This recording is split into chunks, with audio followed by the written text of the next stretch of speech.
अपने भारत के गृह मंत्री शेर बब्बर, हिंदुस्तान की जनता के हृदय की धड़कन माननीय अमित शाह जी से निवेदन करूंगा कि आप अपना उद्बोधन दें। भारत माता की, भारत माता की।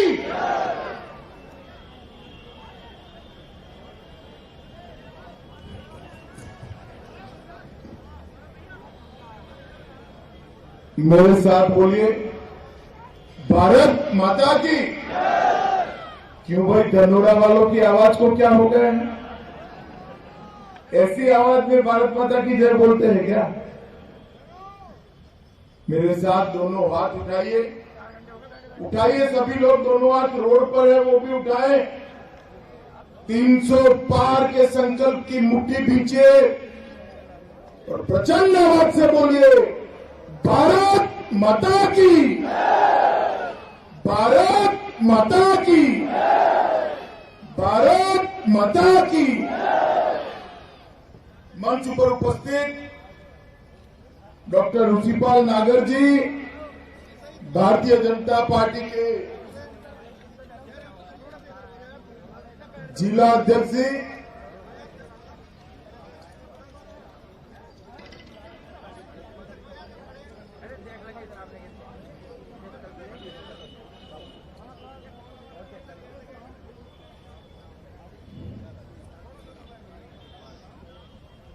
जिला के प्रभारी श्री विकास अग्रवाल जी, हमारे प्रवक्ता कृष्ण गोपाल जी, हमारे पूर्व सांसद कंवर सिंह तंवर जी, और जिनको जिताने के लिए मैं यहां आया हूं, ऐसे हमारे युवा प्रत्याशी भाई राजीव तरारा जी, और आज धनोरा की इस भूमि पर आए हुए प्यारे भाइयों बहनों माताओं और मेरे जिगर के टुकड़े जैसे युवा मित्रों,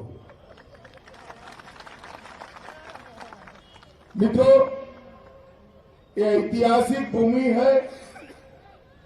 यहां पत्थर कुटी में भगवान शिव स्वयं विराजमान है। चाकेश्वर झारखंडी मंदिर में भी महादेव विराजमान है। मैं दोनों को प्रणाम कर मेरी बात की शुरुआत करना चाहता हूं। मित्रों, आज मैं यहां आया हूं,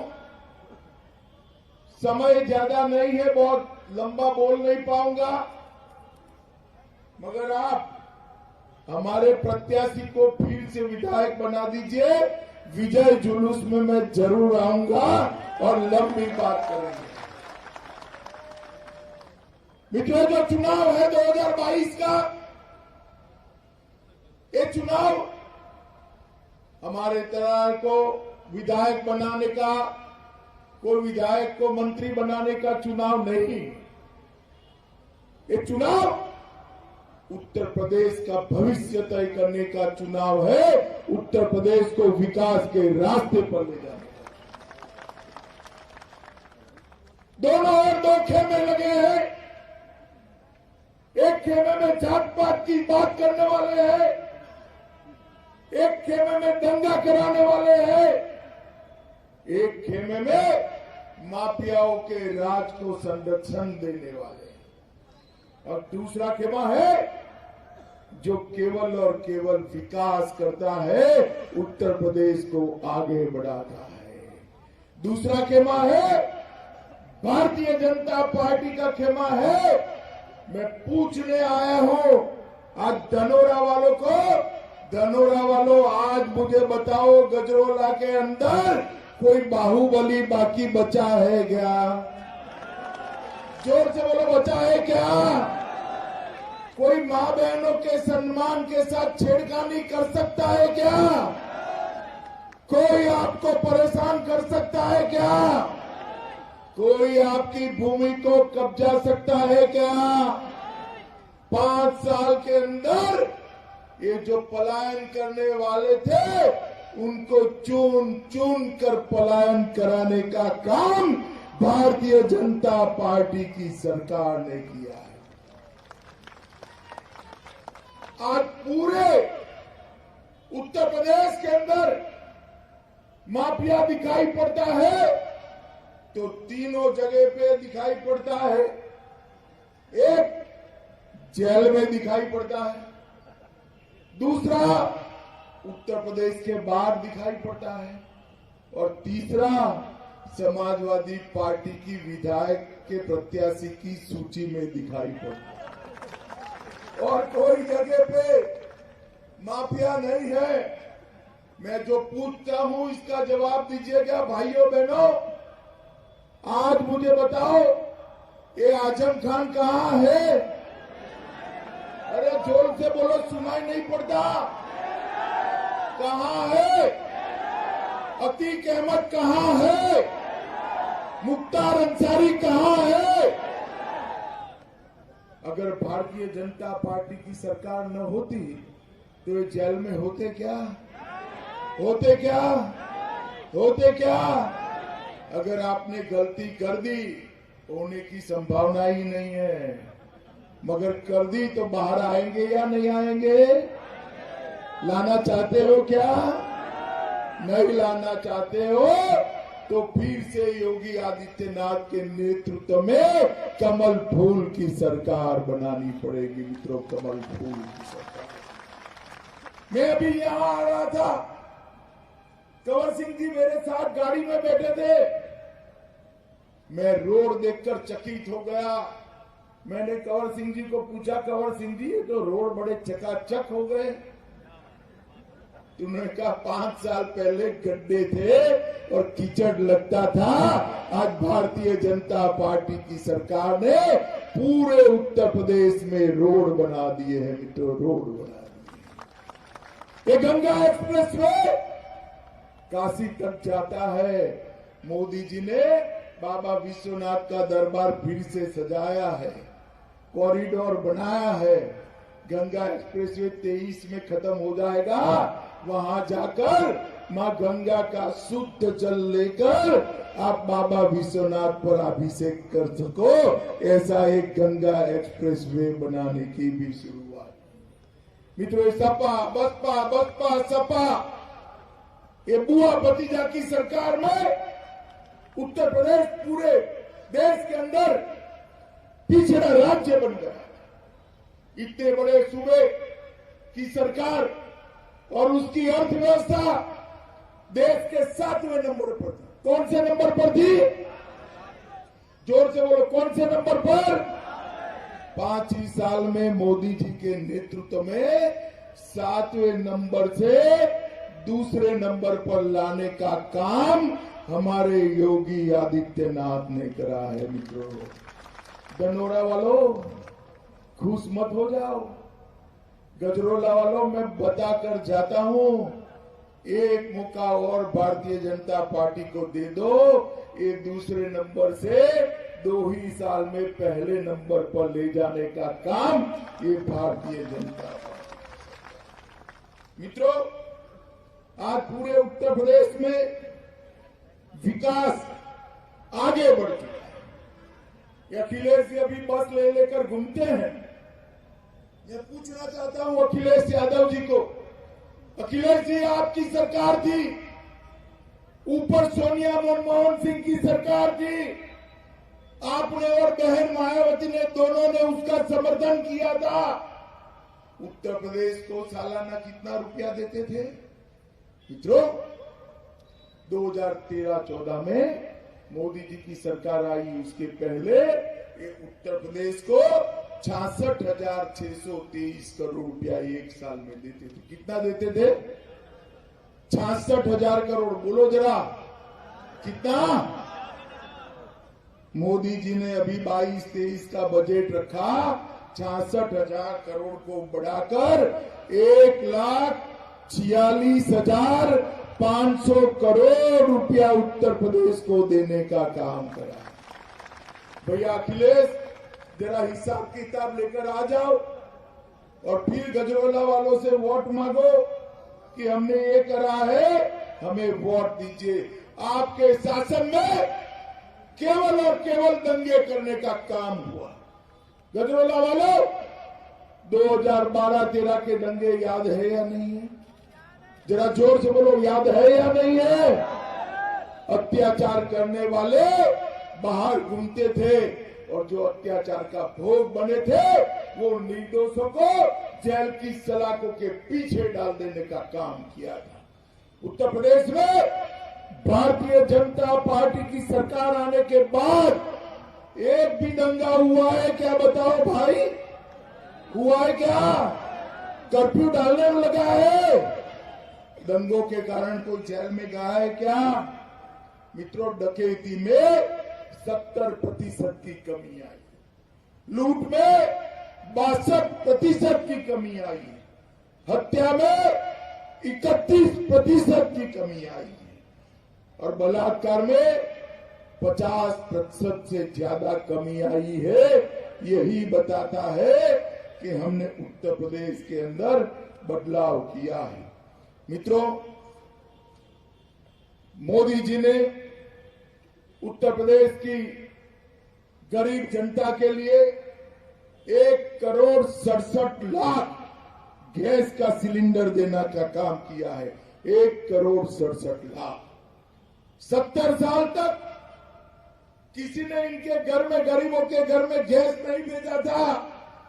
मित्रों, 1,41,00,000 परिवारों में बिजली पहुंचाने का काम देश के प्रधानमंत्री नरेंद्र मोदी जी ने किया है और 15 करोड़ लोगों को कोरोना के कठिन काल में 2 साल तक प्रति व्यक्ति 5-5 किलो अनाज देने का काम भारतीय जनता पार्टी के नेता और देश के प्रधानमंत्री नरेंद्र मोदी जी ने किया है।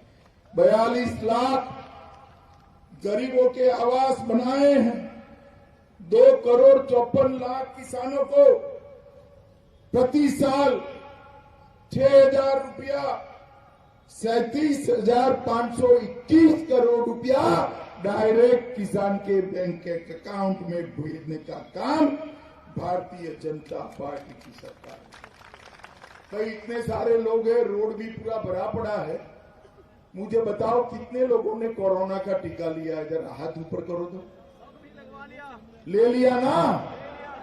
तीसरी लहर में बच गए ना?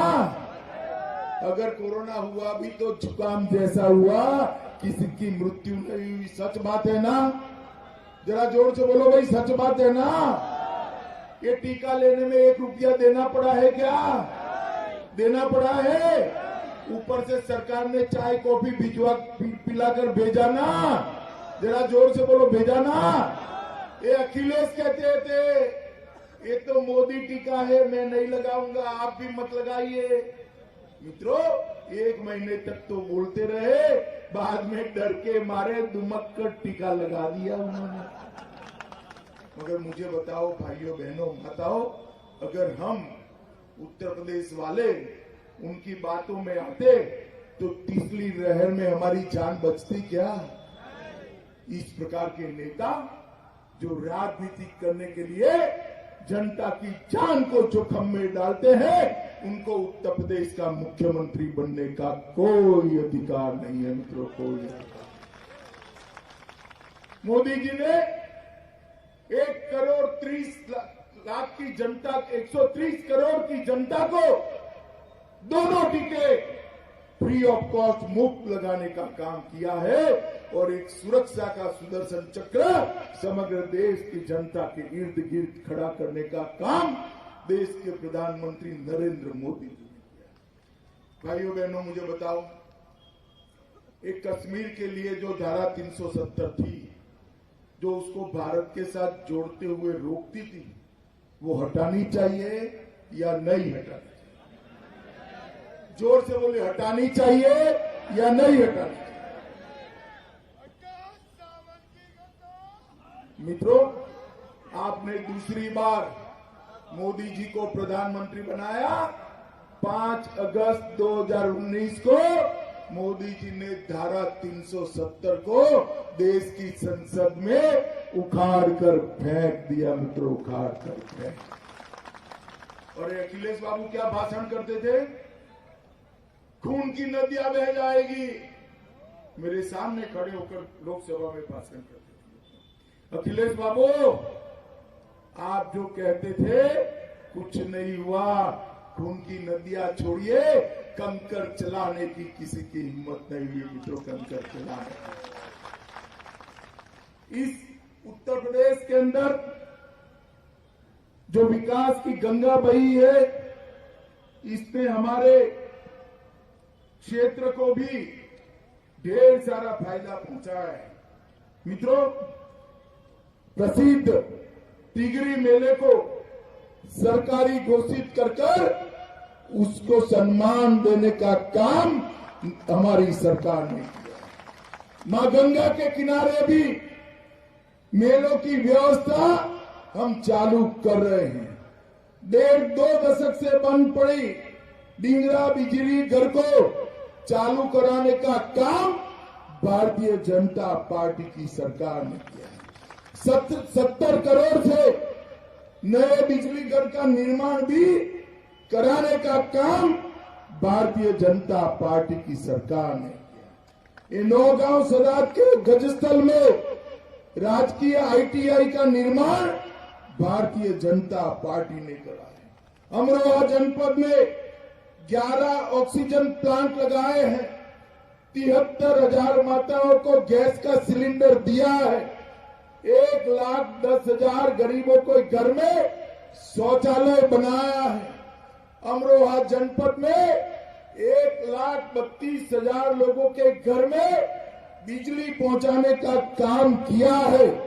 ढोलक और बीड़ी और जैकेट बनाने के हमारे परंपरागत व्यवसाय को आज उत्तर प्रदेश की सरकार आगे बढ़ा रही है, जिससे मेरे ढेर सारे अनुसूचित जाति के भाइयों को रोजगारी मिलने वाली है। लगभग 14,000 मकान बनाए हैं और 66,000 लाभार्थियों को घर में बिजली पहुंचाने का काम किया है। माताओं, भाइयों, बहनों, मैं इतना ही कहने आया हूं। मोदी जी ने इस देश को सुरक्षित किया है। 10 साल तक 2004 से 14 तक इस देश में सोनिया मनमोहन सिंह की सरकार चली और ये सोनिया मनमोहन सिंह की सरकार सपा और बसपा के समर्थन से चली। और 10 साल में क्या हुआ? ये आलिया, मालिया, जमालिया पाकिस्तान से आते थे, घुस आते थे, हमारे जवानों के सर काट कर ले जाते। और मित्रों, देश के प्रधानमंत्री के माथे पर जू नहीं रहती थी, उफ नहीं कर सकते, हिम्मत नहीं थी, क्योंकि वोट बैंक से डरते थे, उनकी वोट बैंक से। हम नहीं डरते जी। आपने 14 में सरकार बना दी, उरी पर हमला हुआ, पुलवामा में हमला हुआ, 10 ही दिन में मोदी जी ने एयर स्ट्राइक और सर्जिकल स्ट्राइक कर पाकिस्तान के घर में घुसकर आतंकवादियों का सफाया। मोदी जी ने पूरे देश में, पूरी दुनिया में एक संदेश भेजा है। भारत की सीमाओं की ओर कोई आंख उठाकर देख नहीं सकता। भारत के जवानों की जान के साथ कोई खिलवाड़ नहीं कर सकता। अगर किसी ने हिमाकत करी तो उसको दंड दिया जाएगा और वो अपनी जान से चला जाएगा। ये संदेश देश के प्रधानमंत्री नरेंद्र मोदी जी ने दिया।